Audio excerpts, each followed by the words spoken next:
नमस्कार, capital TV Uttar Pradesh देख रहे हैं आप। मैं हूं आपके साथ राधिका राज। आज इस स्पेशल स्टोरी में बात होगी सीएम योगी के एक्शन की। जैसे जैसे उपचुनाव 2027 की घड़ी करीब आ रही है, वैसे वैसे सीएम योगी सार्वजनिक सेवा को लेकर गंभीर होते नजर आ रहे हैं। सीएम योगी जिस तरह से एक्टिव नजर आ रहे हैं, उससे साफ जाहिर है कि वो आगामी चुनाव में भी जीत का परचम लहराने को तैयार है। ऐसे में सीएम योगी क्या कुछ कर रहे हैं, जानेंगे इस स्टोरी में विस्तार से। डबल इंजन की लहर। जब से यूपी उपचुनाव का परिणाम सामने आया है, तब से सीएम योगी के हाव भाव और उनका तेवर बदला नजर आ रहा है। जिस तरह से सीएम योगी एक्टिव नजर आते हैं, उससे ये तो साफ है कि वो अब 2027 के विधानसभा चुनाव की तैयारी में जुट गए हैं। ऐसे में मुख्यमंत्री योगी आदित्यनाथ ने कहा कि हर जरूरतमंद को सम्मानजनक आश्रय देने के लिए डबल इंजन की सरकार प्रतिबद्ध है। इसके लिए ग्रामीण और शहरी क्षेत्र में लोगों को प्रधानमंत्री आवास योजना के तहत मकान दिए गए हैं, तो शहर में किसी कार्य से आने वाले आर्थिक रूप से कमजोर लोगों के लिए निःशुल्क रैन बसेरों की व्यवस्था की गई। निरीक्षण के दौरान मुख्यमंत्री ने अधिकारियों को निर्देशित किया कि वो हर जरूरतमंद को रैन बसेरों में अच्छी सुविधा दी जाए। प्रशासन को इससे प्राथमिकता पर लेते हुए ये सुनिश्चित करना होगा कि सभी रैन बसेरों में पर्याप्त संख्या में बिस्तर और कंबल का इंतजाम हो।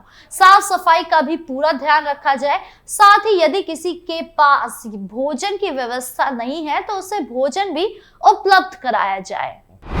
सीएम योगी ने रैन बसेरों का किया निरीक्षण। मुख्यमंत्री के रेलवे स्टेशन के पास, कचहरी बस स्टेशन चौराहे के पास, धर्मशाला तथा झूले लाल मंदिर के पास बने रैन बसेरों का निरीक्षण कर तथा वहां ठहरे लोगों से बातचीत कर उपलब्ध सुविधाओं की पड़ताल की। इस दौरान उन्होंने धर्मशाला के नवनिर्मित रैन बसेरों का उद्घाटन भी किया। सभी रैन बसेरों में मुख्यमंत्री ने अपने हाथों से जरूरतमंदों में कंबल और भोजन का वितरण भी किया। मुख्यमंत्री ने चारों रैन बसेरों के बाहर भी सैकड़ों जरूरतमंद लोगों में कंबल और भोजन का वितरण कर उन्हें आश्वस्त किया कि सरकार उनकी सेवा को प्रतिबद्ध है। मुख्यमंत्री ने इस दौरान परिजनों के साथ मौजूद बच्चों को दुलारा और चॉकलेट खिलौना गिफ्ट कर उन्हें आशीर्वाद भी दिया। सीएम योगी ने रैन बसेरों में ठहरे सभी लोगों से कुशल क्षेम जानने के साथ उनसे आत्मीय संवाद भी किया। अलग अलग रैन बसेरों में देवरिया, कुशीनगर, बलिया, गगरा, चौरी चौरा समेत पूर्वांचल के अलग अलग क्षेत्रों में नागरिकों के अलावा बिहार से आए लोगों भी ठहरे थे। कई डॉक्टर को दिखाने के लिए, तो कोई काम की तलाश या फिर किसी अन्य कार्य से गोरखपुर आया था। सीएम योगी ने लोगों से जाना कुशल क्षेम। मुख्यमंत्री ने उनसे पूछा कि यहाँ रैन बसेरों में कोई परेशानी तो नहीं। सबसे व्यवस्था को लेकर संतोषजनक जवाब दिया। निरीक्षण के दौरान मुख्यमंत्री योगी आदित्यनाथ द्वारा कुशल क्षेम और जरूरतों के बारे में पूछे जाने पर रैन बसेरों में ठहरे लोग भाव विफल हो गए। उन्हें सहसा यकीन नहीं हो रहा था कि उन्हें ठहरने और भोजन की जानकारी लेने खुद मुख्यमंत्री उनके पास आए हैं। रैन बसेरों में ठहरे लोगों का कहना था कि जब बाबा यानी योगी आदित्यनाथ खुद उनकी सुधि ले रहे हो, तो उन्हें किस बात की दिक्कत हो गई। रैन बसेरों का निरीक्षण करने के बाद मुख्यमंत्री योगी आदित्यनाथ ने कहा कि भीषण ठंड और शीतलहर से आम जनमानस के बचाव के लिए राज्य सरकार की तरफ से पहले चरण में 4 लाख लोगों को यूपी में बने कंबल वितरित करने के लिए हर जिले में को पर्याप्त धनराशि जारी कर दी गई है। इसके साथ ही प्रशासन को निर्देशित दिया गया है कि जरूरतमंद लोगों की सूची बनाकर कंबल वितरण सुनिश्चित किया जाए।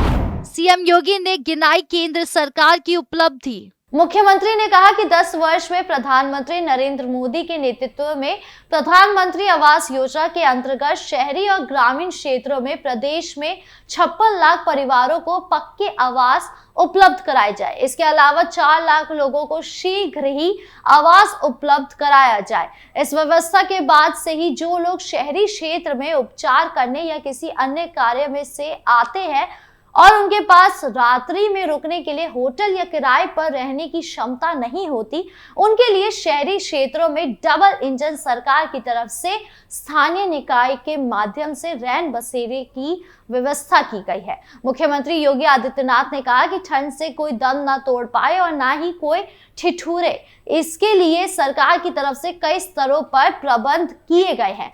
बेसिक शिक्षा विभाग के बच्चों के लिए स्वेटर देने की व्यवस्था उनके अभिभावकों के खाते में धनराशि भेजकर की गई है, तो जरूरतमंदों में कंबल का वितरण कराया जा रहा है। उन्होंने कहा, आने वाले समय में शीतल लहर के दौरान जनमानस और जीव जंतुओं के बचाव के लिए सार्वजनिक स्थानों पर अलाव की भी व्यापक व्यवस्था की जाएगी। रैन बसेरों के निरीक्षण के दौरान सांसद रवि किशन, महापौर doctor Manglesh Shrivastava, MLC doctor Dharmendra Singh, विधायक विपिन सिंह, भाजपा के महानगर अध्यक्ष राजेश गुप्ता, कालीबाड़ी के महंत रविंद्र दास समेत प्रशासन, पुलिस व नगर निगम के अधिकारी उपस्थित रहे। सीएम योगी के प्रयास, महाकुंभ हो खास। यूपी में महाकुंभ मेले को लेकर जोरों शोरों से तैयारी चल रही है। जहां एक तरफ तो महाकुंभ में आने वाली रोड का निर्माण हो रहा है, तो वहीं दूसरी तरफ सीएम खुद बार बार निरीक्षण कर रहे हैं। और इसी क्रम में सीएम योगी आदित्यनाथ के प्रयास से इस वर्ष देवोत्थान एकादशी के दिन अस्सी माधव जी के नए मंदिर में उन्हें पूर्ण प्रतिष्ठित किया गया। उन्होंने बताया कि इससे पहले सांसद मुरली मनोहर जोशी ने भी मंदिर का जीर्णोद्धार किया। इस महाकुंभ में नाग वास्तुक मंदिर और उनके प्रांगण का जीर्णोद्धार और सौंदर्यीकरण का कार्य हुआ। यूपी सरकार और पर्यटन विभाग के प्रयासों से मंदिर की महत्ता से नई पीढ़ी को भी परिचय कराया जा रहा है। संगम स्नान, कल्पवास और कुंभ स्नान के बाद नाग वास्तुक के दर्शन के बाद ही पूर्ण फल की प्राप्ति होती है और जीवन में आने वाले सभी बाधाएं दूर होती है। तो वहीं महाकुंभ की तैयारी को अंतिम रूप देने में लगी योगी आदित्यनाथ सरकार पहली बार इतने व्यापक स्तर पर महाआयोजन का डिजिटलीकरण करने जा रही है। डिजिटलाइजेशन के साथ साथ ऑनलाइन धोखाधड़ी को रोकने के लिए भी व्यापक तैयारी की जा रही है। इसी क्रम में साइबर सिक्योरिटी प्रदान करने के लिए मेला क्षेत्र में साइबर थाने की शुरुआत की गई। इसके माध्यम से एआई, डार्क वेब और सोशल मीडिया का दुरुपयोग कर लोगों को झांसा देना संभव नहीं हो पाएगा। खास बात यह है कि इस बार देश विदेश से इतनी बड़ी संख्या में आने वाले श्रद्धालुओं की ऑनलाइन सुरक्षा के लिए पूरे देश में चुनिंदा अफसरों की एक स्पेशल टीम बुलाई गई है, जहां प्रदेश के चुनिंदा साइबर एक्सपर्ट पहुंच चुके हैं, जो 45 करोड़ श्रद्धालुओं की साइबर सुरक्षा में 24 घंटे तैनात रहेंगे।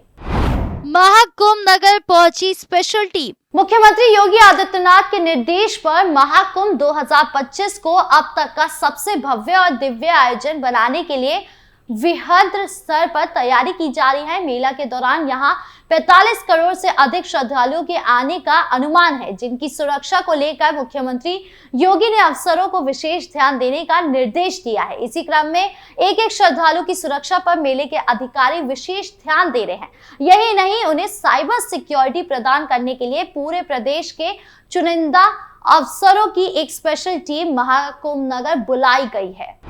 44 वेबसाइटों पर नजर। महाकुंभ नगर के वरिष्ठ पुलिस अधीक्षक राजेश त्रिवेदी बताते हैं कि फेक और डार्क वेबसाइट और सोशल मीडिया के शातिरों से श्रद्धालुओं की हर तरह से हिफाजत करने की योजना तैयार कर ली गई है। इसके लिए पूरे प्रदेश के अनुभवी अफसरों को यहां महाकुंभ नगर में बुलाया गया है। आते ही साइबर सेल के एक्सपर्ट अपने पोजीशन ले चुके हैं। सबसे खास बात यह है कि महाकुंभ में AIX, फेसबुक और गूगल का किसी भी प्रकार से दुरुपयोग नहीं किया जा सकेगा। ठगों के फर्जी तरीके से तैयार किए गए लिंक के हथियार नष्ट कर दिए जाएंगे। महाकुंभ नगर की साइबर एक्सपर्ट की टीम ने तेजी से काम करते हुए ऐसी 44 वेबसाइट को अपने रडार पे ले लिया है, जिसके खिलाफ कार्यवाही की जा रही है। सोशल मीडिया के माध्यम से पैसे मांगने वालों पर विशेष नजर। जो लोग AI, फेसबुक, X या इंस्टाग्राम के माध्यम से लोगों से पैसे मांगते हैं, उन पर भी साइबर एक्सपर्ट नजर रखे हुए। शिकायत मिलते ही उन पर प्रभारी कार्यवाही की जाएगी। इसके अलावा फर्जी वेबसाइट और लिंक के जरिए धोखाधड़ी करने वालों पर भी सख्ती की जाएगी। महाकुंभ में आने वाले एक श्रद्धालु की सुरक्षा में साइबर एक्सपर्ट की टीम 24 घंटे अलर्ट मोड पर रहेगी। अब ऐसे में देखना होगा कि सीएम योगी की ये मेहनत रंग लाती है या नहीं। आपको क्या लगता है, कमेंट बॉक्स में जरूर बताएं। वीडियो अच्छी लगी हो तो लाइक शेयर करें और चैनल को सब्सक्राइब करना ना भूलें। नमस्कार।